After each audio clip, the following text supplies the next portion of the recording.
नमस्कार। देश में ऑक्सीजन की किल्लत को लेकर सारा हंगामा चल ही रहा था कि नासिक के हादसे से खबर आई है। वहां जाकिर हुसैन अस्पताल में सप्लाई के वक्त ऑक्सीजन टैंकर लीक हुआ। एक लीक को रोकने के लिए आधे घंटे के लिए ऑक्सीजन सप्लाई रुक गई और इसके बाद 24 लोगों की सांसें रुक गई। क्या किसी को ये समझ में नहीं आया कि अस्पताल में जिन लोगों को ऑक्सीजन सिलेंडर लगे हुए हैं उनको ऑक्सीजन ना मिले तो उनकी जान जा सकती है। यह एक दारुण दृश्य था। हर तरफ अफरा तफरी दिख रही थी। जो सांसों की उम्मीद लेकर आए थे उनकी डोर हमेशा हमेशा के लिए टूट सी गई थी। पहले 11 लोगों की मौत की खबर आई और फिर बताया गया कि मरने वालों की संख्या 22 हो चुकी है। अब नई जानकारी यह है कि 24 लोग इसमें मारे गए। बहुत सारे लोगों को दूसरे अस्पतालों में ले जाने की बात थी, लेकिन शायद इसकी नौबत ही नहीं आई। तो मामला ऑक्सीजन की सप्लाई भर का नहीं है, इसके प्रबंधन का भी है। इसको ठीक से सुरक्षित ढंग से अस्पताल तक पहुंचाने का भी है। लोगों की लूट से बचाने का भी है। मध्य प्रदेश के दमोह से एक हैरान करने वाली खबर आई। यहां के एक अस्पताल में मरीजों के परिजनों ने ऑक्सीजन सिलेंडर लूट लिए। स्थानीय प्रशासन का कहना है कि जिन लोगों ने ऑक्सीजन सिलेंडर को लूटा है उनकी पहचान की जा रही है। इसके बाद उनके खिलाफ केस दर्ज किया जाएगा। वहीं ऑक्सीजन की उपलब्धता को लेकर अस्पताल प्रशासन ने बताया कि उनके पास पर्याप्त ऑक्सीजन है। इससे पहले कल दोपहर दिल्ली सरकार ने सबसे पहले जब ऑक्सीजन की कमी को लेकर लगभग शो मचाया था, मुख्यमंत्री अरविंद केजरीवाल ने कहा कि वो केंद्र से हाथ जोड़ रहे हैं कि दिल्ली को ऑक्सीजन दिया जाए। शाम होते होते उप मुख्यमंत्री मनीष सिसोदिया ने एक ट्वीट कर धमाका सा कर दिया। उन्होंने बाकायदा अस्पतालों की सूची ही जारी कर दी। बताया कि दिल्ली के किस अस्पताल में कितनी देर का ऑक्सीजन बचा हुआ है। कुछ अस्पतालों में 4-5 घंटे, कुछ में 8-10 घंटे और कुछ में पूरे एक दिन का ऑक्सीजन बचा हुआ था।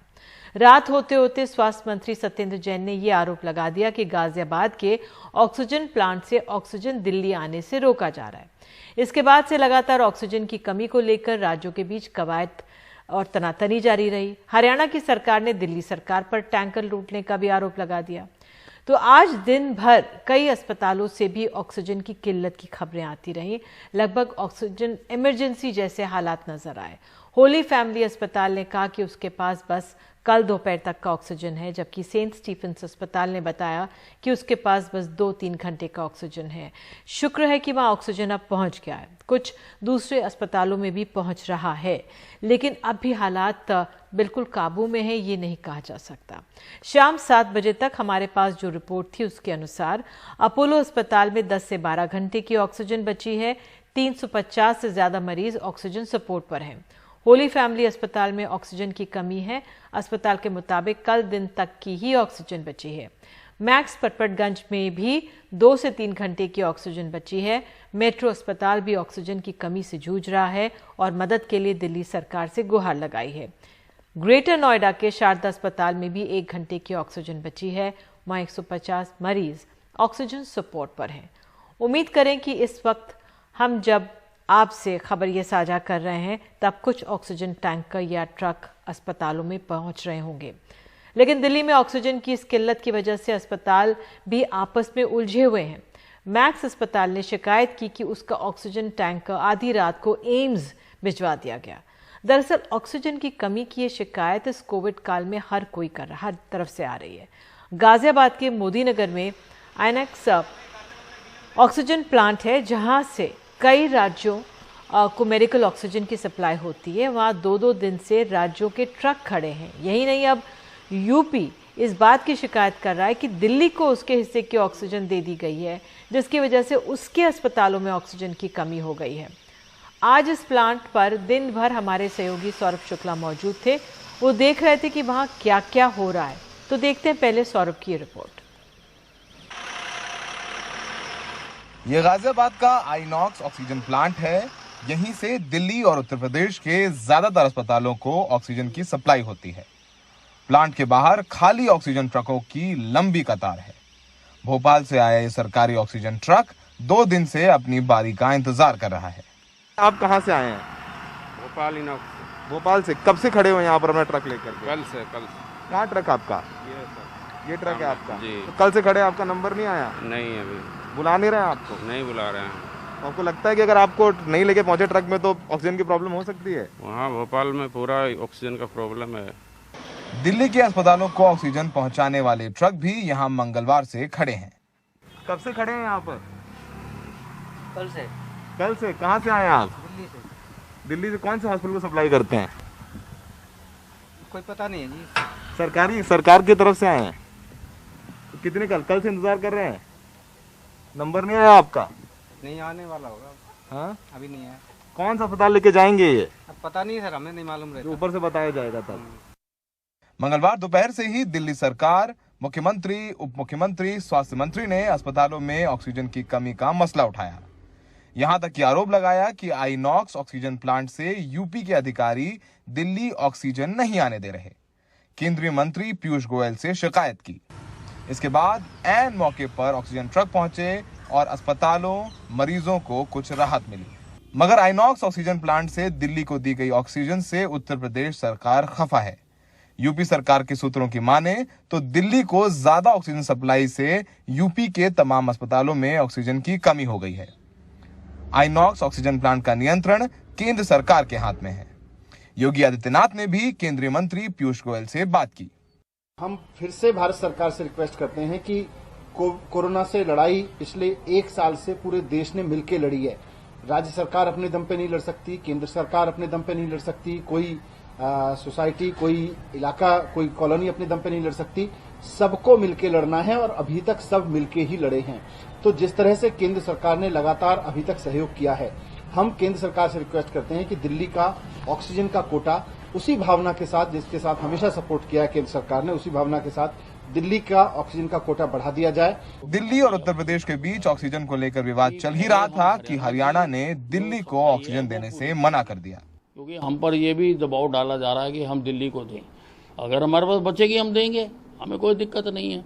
लेकिन पहले हमारी प्रायोरिटी हरियाणा की है। और कल हमारा एक टैंकर हमारे फरीदाबाद के अस्पतालों के लिए ऑक्सीजन लेके दिल्ली से जा रहा था।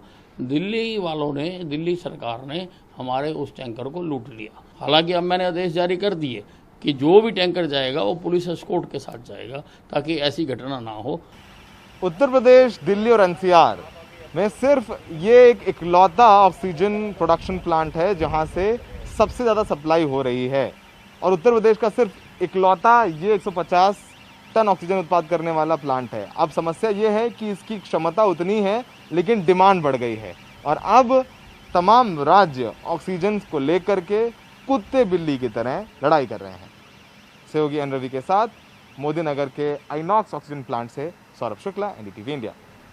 वैसे दिल्ली को अब ज्यादा ऑक्सीजन मिलने जा रही है क्योंकि केंद्र सरकार ने दिल्ली का कोटा बढ़ा दिया है। दिल्ली के मुख्यमंत्री अरविंद केजरीवाल ने ट्वीट करके जानकारी दी। उन्होंने बताया कि दिल्ली के लिए ऑक्सीजन का कोटा 378 मैट्रिक टन से बढ़ाकर 480 मैट्रिक टन कर दिया गया है। कोटा बढ़ाए जाने की जानकारी केंद्र सरकार ने दिल्ली सरकार को दे दी है। इस फैसले के बाद अब उड़ीसा से अतिरिक्त ऑक्सीजन दिल्ली आएगी, तो दिल्ली की सांस में सांस लौटी है। उम्मीद करें कि ऑक्सीजन की किल्लत की ऐसी नौबत दोबारा ना आए। दरअसल ये दिल्ली ही नहीं, कई राज्यों का संकट है। परसों ही खबर आई थी कि महाराष्ट्र के अहमदनगर में 12 अस्पतालों में बस 2 घंटे की ऑक्सीजन बची थी, जबकि वहां 700 मरीज इसके सहारे थे। मुंबई में भी ऑक्सीजन की कमी सबको डराती रही। हालात ये है कि HJ दोषी घाटकोपर के अस्पताल में अब ऑक्सीजन का ट्रक पहुंचा तो वहां स्टाफ ने ताली बजाकर इसका स्वागत किया।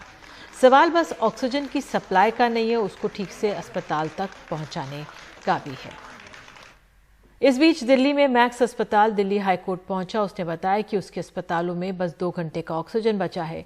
मैक्स की अपील पर दिल्ली हाईकोर्ट ने तत्काल सुनवाई की। ये केंद्र की जिम्मेदारी है कि वो ऑक्सीजन मुहैया कराए।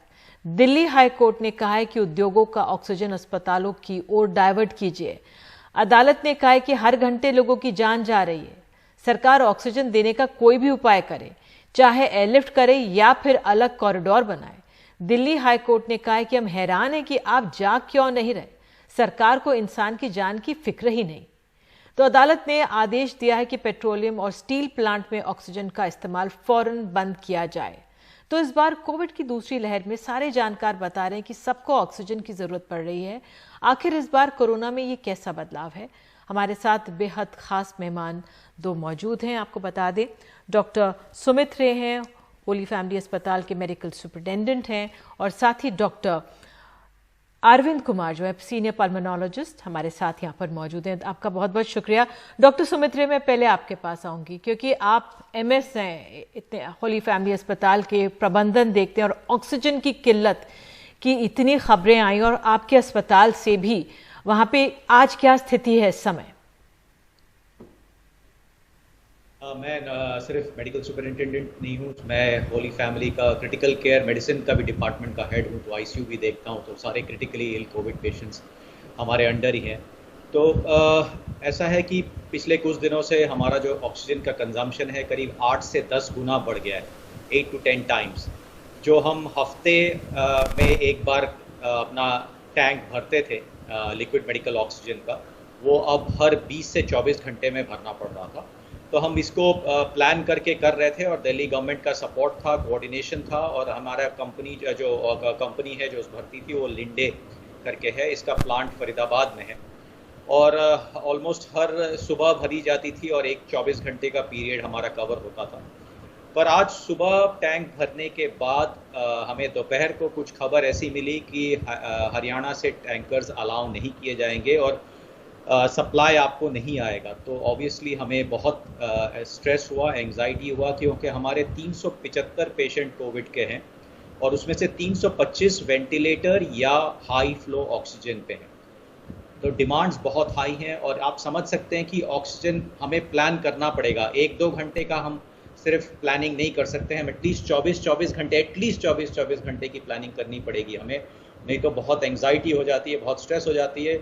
और ये 325 में से 80% पेशेंट, सॉरी टू से मेरे को कहना होगा कि यदि ऑक्सीजन रुक जाती है तो कुछ चंद मिनटों में और कुछ चंद घंटों में उनकी देहांत हो सकता है। तो ये इस लेवल का क्राइसिस है और ये सिर्फ हमारा हॉस्पिटल नहीं है और ये टाइम नहीं है कि मैं बोलूं कि हमारा हॉस्पिटल का प्रॉब्लम है, हर हॉस्पिटल का प्रॉब्लम है और हम लोग शेयर कर रहे हैं। रात को कभी कभी दूसरे हॉस्पिटल्स में कम हो जाता है तो हम सिलेंडर पहुंचा रहे हैं, एक दूसरे को हेल्प कर रहे हैं, पर ये सिचुएशन अब पहुंचा है। आई थिंक प्रोडक्शन का इशू तो है ही है, पर डिस्ट्रीब्यूशन का इशू और इसको एक कोऑपरेटिव फेडरलिज्म की तरह देखना चाहिए कि किस तरह सेंटर स्टेट्स के साथ मिलके कोऑपरेटिव तरीके से, क्योंकि किसी इंसान का जान जाना कहीं भी हो, वो हरियाणा का हो या पंजाब का हो या दिल्ली का हो, उतना ही बुरा लगता है जितना कहीं और का हो। तो इसलिए ये नहीं कहना चाहिए कि हरियाणा का रखेंगे हम, यूपी का रखेंगे या दिल्ली का रखेंगे। ये बैलेंस आउट करके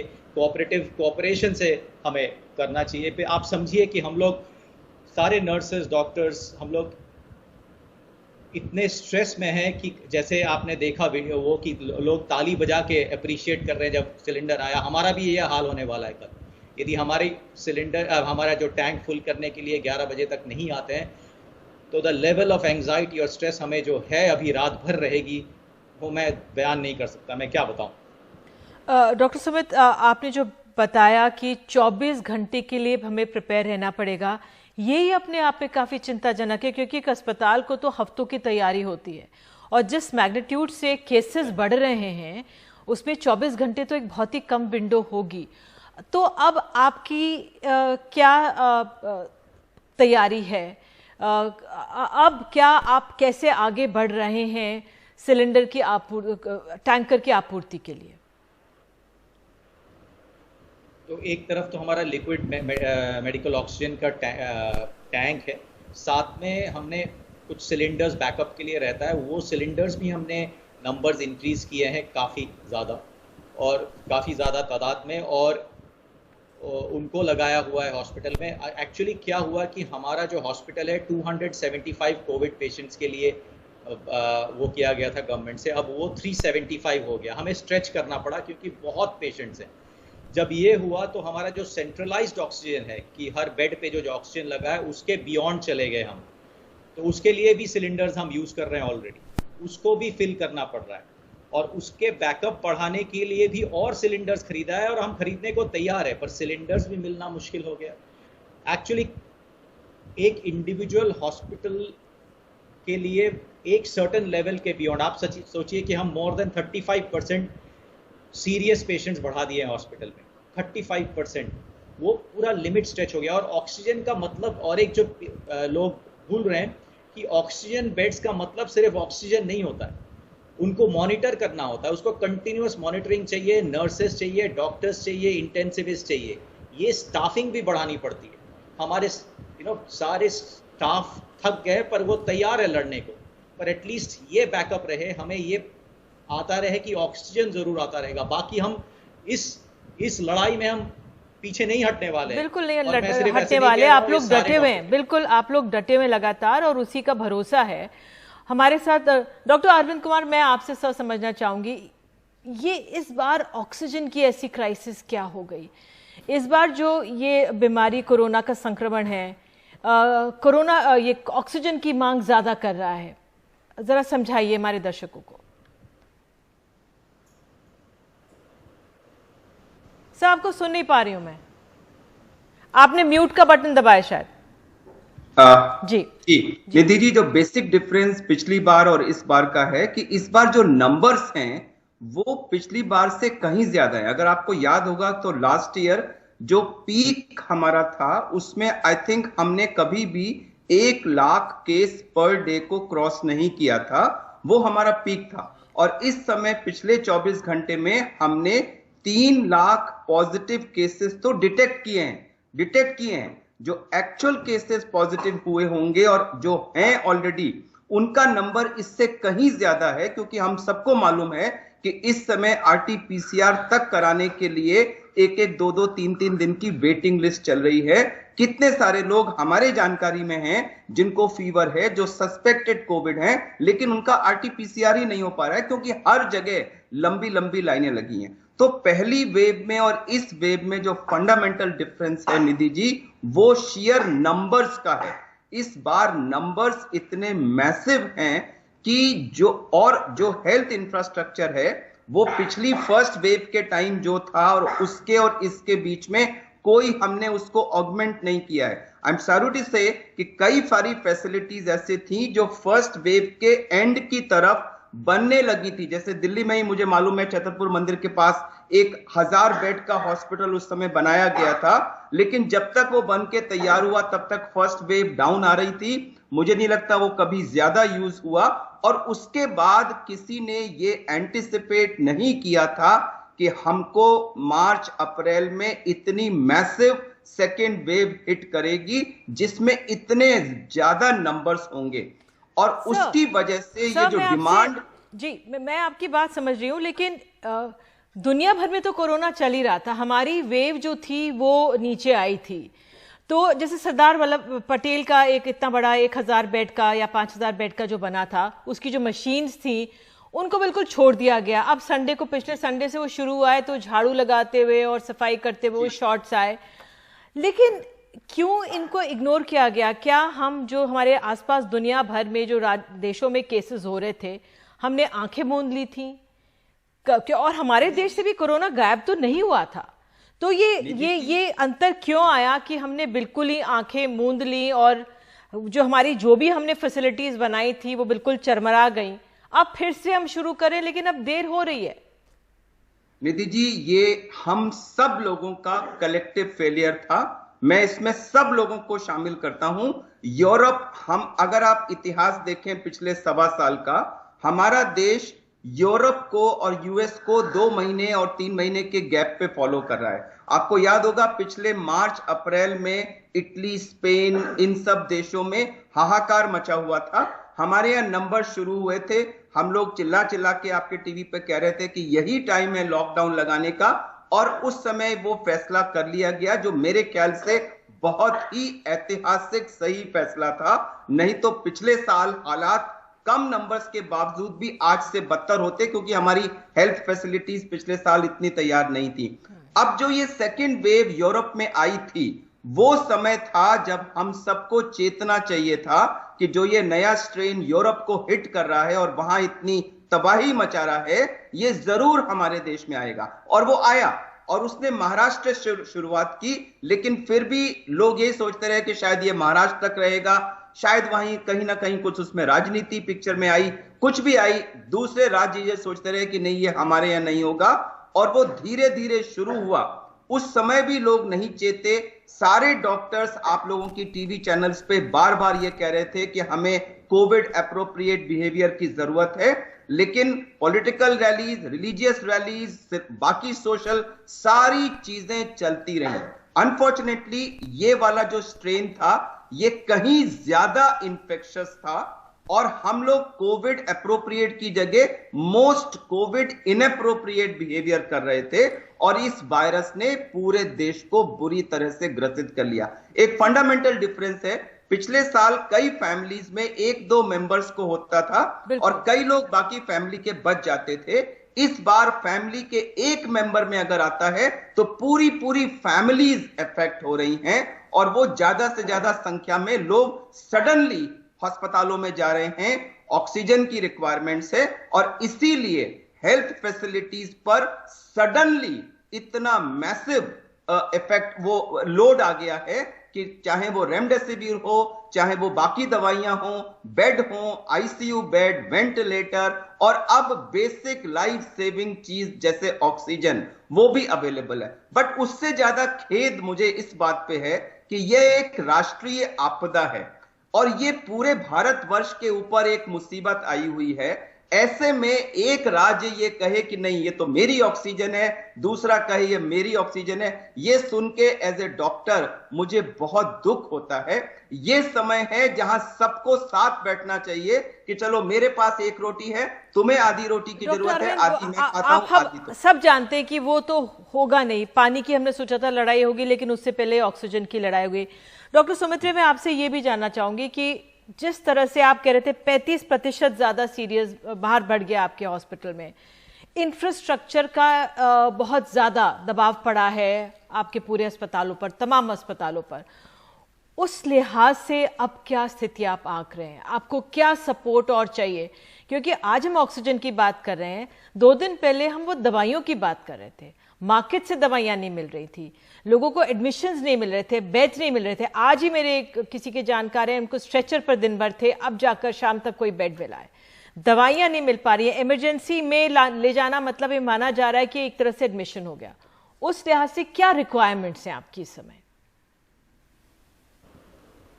एक तो रिक्वायरमेंट ये है कि आगे जाके हमें वेंटिलेटर्स की रिक्वायरमेंट ज़रूरत होगी, क्योंकि अभी ये फेज है कि डिजीज वर्सन करेगा काफ़ी लोगों में। It is going to get worse before it gets better. और साथ साथ हमें एक सेंट्रल कोऑर्डिनेटेड, एक स्टेट के अंदर सेंट्रल कोऑर्डिनेटेड सिस्टम होना चाहिए कि पेशेंट यदि किसी इमरजेंसी में है और उसके लिए बेड नहीं हो रहा है या पहुंच रहा है तो एम्बुलेंसेस कैरी करे। एक सेंट्रल सिस्टम होना चाहिए कि यहाँ पर बेड खाली है, उनको ले जाए, क्योंकि पेशेंट हॉस्पिटल टू हॉस्पिटल घूम रहा है और पहुंचते पहुंचते उसका एम्बुलेंस का ऑक्सीजन खत्म हो जाता है और वहीं वो खत्म हो जाते हैं। तो एक सेंट्रल सिस्टम होना चाहिए। एक सरकार को एक जो एम्बुलेंस सिस्टम है उसको कंट्रोल करके और नंबर ऑफ बेड्स को देख के और रियल टाइम उसको चेक करके भेजा जाए। ये तो हुआ इमीडिएट सॉल्यूशंस। बट इम्पॉर्टेंट जो ये है, जो डॉक्टर अरविंद कुमार भी कह रहे थे कि देखिए हमें नंबर्स कम करना पड़ेगा। जो हेल्थ केयर फैसिलिटीज है ये मतलब कंटिन्यूअसली बढ़ाया नहीं जा सकता है, कुछ हद तक ही बढ़ाया जा सकता है। और इसमें सबसे इंपॉर्टेंट है कि नंबर्स को, जो सर्ज को उसको कम किया जाए। उसमें not only Covid appropriate behaviour, unfortunately इस टाइम पे लॉकडाउन करना भी जरूरी है, कंट्रोल करना भी जरूरी है। और ये सोच के रखना पड़ेगा कि आगे के लिए, जैसे केरला ने किया, उनके नंबर्स हाई थे पर कभी भी हेल्थ केयर सिस्टम को ओवरवेल्म नहीं किया। अभी क्या हो रहा है, जैसे डॉक्टर अरविंद कुमार ने बताया कि सिस्टम्स ओवरवेल्म हो रहे हैं, उस स्टेज तक पहुंचने ही नहीं देना चाहिए था। अब पहुंच गया तो ये रिक्वायरमेंट्स कुछ चीजें हैं, ऑक्सीजन, मेडिसिन, वेंटिलेटर्स और स्टाफिंग का तो मतलब अभी कुछ हो ही नहीं रहा है। अभी जो पीजी एंट्रेंस एग्जाम था, ये डॉक्टर्स जो इन्वॉल्व हो सकते थे, जो एग्जाम करके ज्वाइन कर सकते थे, उनका एग्जाम्स अभी बंद हो गया। तो ये सारी चीजें देख के हमें मोर डॉक्टर्स को लाना, नर्सेस को लाना सिस्टम में, जो एग्जाम देने वाले हैं, जिन्होंने पास नहीं किया सिस्टम में, उनको भी इन्वॉल्व करना, ये सारी चीजें करनी पड़ेगी। सिर्फ इक्विपमेंट नहीं चाहिए, हमें स्टाफिंग भी चाहिए। बिल्कुल, आपने कहा स्टाफिंग भी चाहिए और वाकई में समझ नहीं आ पा। डॉक्टर अरविंद, आपका सुझाव क्या है? अगर हमें ये सर्ज को रोकना है, इतनी बड़ी संख्या जो बढ़ रही है डॉक्टर कुमार, जिसको हमें रोकना है, क्या करे सरकार? क्योंकि पिछली बारी जब लॉकडाउन किया था तो सरकार की बहुत निंदा हो गई थी, तो इस बार सरकार लॉकडाउन नहीं करना चाह रही है। अब सरकार ने कहा है कि हम 1 हफ्ते का वीकेंड लॉकडाउन करेंगे, और प्रधानमंत्री ने भी अपने स्पीच में बोला है कि देखिए भाई, मैं कहूंगा कि लॉकडाउन आखिरी सुझाव है, लेकिन अब कोविड अप्रोप्रिएट बिहेवियर को कौन मानता है? अब कितने लोग हम देखते हैं सोशल मीडिया पर, पुलिस की कोई सुनता नहीं है, पुलिस नाके नाके पर खड़ी रहती है, कोई सुनना नहीं चाहता है। तो कैसे सर्ज को कैसे रोकेंगे सर? क्या सुझाव देंगे आप सरकारों को? निधि जी, अगर हमें देश में वाकई, और मैं ये शब्द यूज नहीं करना चाहता लेकिन यूज करूंगा, कि अगर देश में हाहाकार की स्थिति को रोकना है, ऑलरेडी हम उसके कगार पे करीब करीब आज पहुंच गए हैं। ऑक्सीजन के सिलेंडर्स लुट रहे हैं, लोग ऑक्सीजन बंद होने से वेंटिलेटर वाले पेशेंट डेथ हो रहे हैं। इससे ज्यादा हम क्या बुरी स्थिति सोच सकते हैं? लेकिन जैसा डॉक्टर सुमित ने कहा, अभी हम अपने पीक पर नहीं पहुंचे हैं।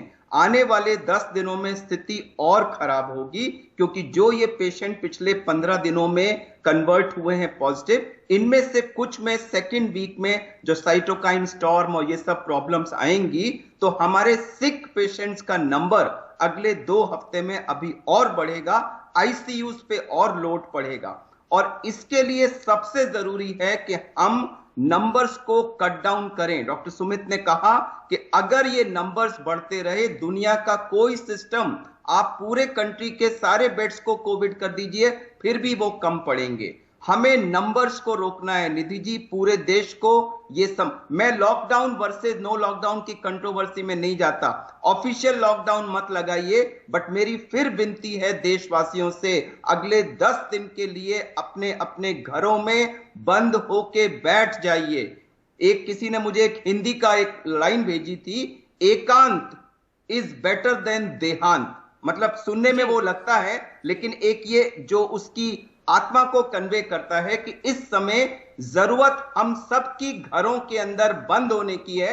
ह्यूमन टू ह्यूमन इंटरेक्शन कम होगा, ट्रांसमिशन कम होगा, नंबर्स डाउन आएंगे, हेल्थ केयर उन नंबर्स को संभाल पाएगा। अगर नंबर्स 3-3.5 लाख पर डे के हिसाब से बढ़ते रहे, तो निधि जी दुनिया का कोई सिस्टम इसको नहीं कर सकता।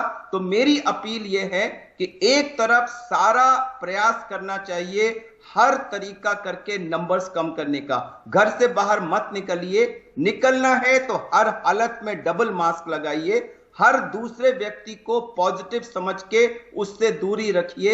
एक बंद स्पेस में 3-4 लोग कभी इकट्ठा मत होइए, क्योंकि हाईएस्ट ट्रांसमिशन का रिस्क वहीं होता है, और हाथ को वॉश करते रहिए। तो ये तो हुए प्रिवेंशन के। और दूसरा, जो ऑलरेडी नंबर्स हैं, हम सबको राजनीति छोड़ के, पर्सनल चीजें छोड़ के, अपने अपने पर्सनल सेल्फिश इंटरेस्ट छोड़ के, ये नेशनल आपदा है। हम सबको मिल करके इस समय इस सिचुएशन से बाहर निकलना है। ये बड़ी भयानक स्थिति है। सोचिए उन लोगों को जो अपने परिजनों को लेके अस्पताल टू अस्पताल भाग रहे हैं और लोगों की एम्बुलेंस में डेथ हो रही है, कितनी दर्द होता होगा उन लोगों को। ये सोच करके हमको भी इतना दर्द हो रहा है। इसीलिए मन करता है कि बार बार देशवासियों से अपील करें कि प्लीज 10 दिन के लिए घरों के अंदर बैठ जाइए, कोरोना नंबर्स अपने आप कम होने लगेंगे। निधि जी बिल्कुल। और डॉक्टर सुमित, आपका संक्षेप में लोगों को क्या सुझाव रहेगा इस समय कि कैसे नंबर कम हुए? जी, इसमें बस जैसे डॉक्टर अरविंद कुमार ने बोला, आइसोलेशन, सब लोग आइसोलेट करें, ग्रुप्स में ना मिले प्लीज। शादी वादी सब बाद में हो सकती, जान रहेगी तो शादी करेंगे, ठीक है ना, फेस्टिवल्स मनाएंगे। अब मतलब जो सरकार ने डिसीजन जो भी वो सोच के लिया है कि कुंभ मेला भी कराया है और सारी चीजें कराई, जो हो गया सो हो गया, पर अब at a personal level, at a political level, at a central level, at a state government level, हर जगह पे लोगों को आइसोलेट करना है। लोगों को बहुत ज्यादा मिलना जुलना नहीं है, सिर्फ फैमिली के अंदर। और सिर्फ फैमिली नहीं, फैमिली में भी डिस्टेंसिंग प्रोबेबली कुछ हद तक जरूरी है, क्योंकि फैमिली के अंदर भी स्प्रेड इज ह्यूज। तो बहुत ही केयरफुल रहने की जरूरत है। और 10 दिन से 14 दिन यदि ये ब्लॉक कर दिया जाए तो सिस्टम्स फिर से रीबूट हो सकते हैं। जो हेल्थ केयर सिस्टम है उसको स्पेस, ब्रीदिंग टाइम मिलेगा, सांस लेने का मौका मिलेगा कि वो फिर से केयर करना शुरू कर पाए, क्योंकि अभी तो सिस्टम ओवरवेल्म्ड है। ऑक्सीजन का ना होना मतलब कि हेल्थ केयर सिस्टम सांस नहीं ले पा रहा है। बिल्कुल। आप डॉक्टर सुमित्रे, आप डॉक्टर अरविंद कुमार, आप दोनों जुड़े और आपने जो स्थिति की, हालात की गंभीरता है हमें समझाई।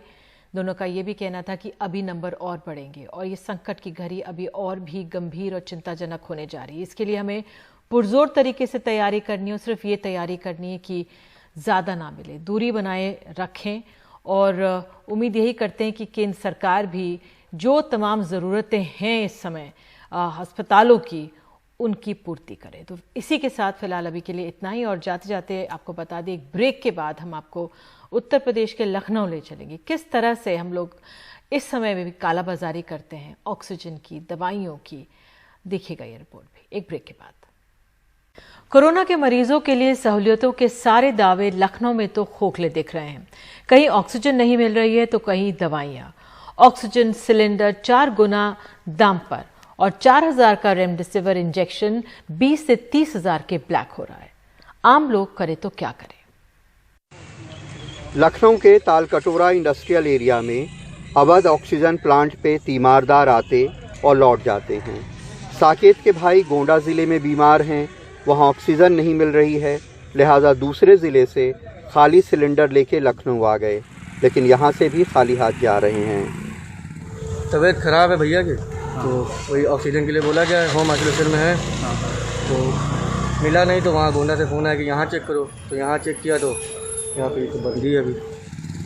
ऑक्सीजन प्लांट के बाहर पुलिस का पहरा है। परेशान तीमारदार कहीं ऑक्सीजन लूट ना लें, इसलिए सिक्योरिटी है। प्लांट के गेट पे ऑक्सीजन खत्म हो जाने की नोटिस चस्पा है। शाहनवाज पटरी दुकानदार हैं, इनके पड़ोसी को ऑक्सीजन की ज़रूरत है। उनके घर में सिर्फ छोटी लड़कियां हैं, लिहाजा पड़ोसी शाहनवाज दुकान बंद कर शहर भर में ऑक्सीजन ढूंढ रहे हैं। पड़ोस में है, पड़ोसी हैं, वो बीमार थे, तो उन्हीं का भैया दौड़ रहे सब। उनके अब्बा का इंतकाल फरमा गए थे साल भर पहले। घर में 3 बहनें हैं, उनकी माँ चाहिए। हम अपनी दुकान छोड़ के आए। देश की सबसे बड़ी मुसीबत के दौर में कोरोना मरीजों के साथ लूट जारी है। 10 लीटर का ऑक्सीजन सिलेंडर 4500 के बजाय 20,000 से 30,000 में, जंबो ऑक्सीजन सिलेंडर 10,000 के बजाय 30,000 से 40,000 में, ऑक्सीजन सिलेंडर का रेगुलेटर 1,000 के बजाय 2,500 में और रेमडेसिविर इंजेक्शन 4,000 के बजाय 20 से 30,000 में ब्लैक हो रहा है। सरकारी प्रेस नोट में बताया जा रहा है कि ऑक्सीजन की कमी नहीं होने दी जाएगी, ज़्यादा से ज़्यादा ऑक्सीजन आ रही है, दवा की कमी नहीं होने दी जाएगी। लेकिन यहाँ पे ऑक्सीजन प्लांट पे ताला लगा हुआ है, लोगों की यहाँ पे भीड़ खड़ी हुई है और हर जगह इसी तरह का आलम है। लखनऊ में कमाल खान, NDTV इंडिया।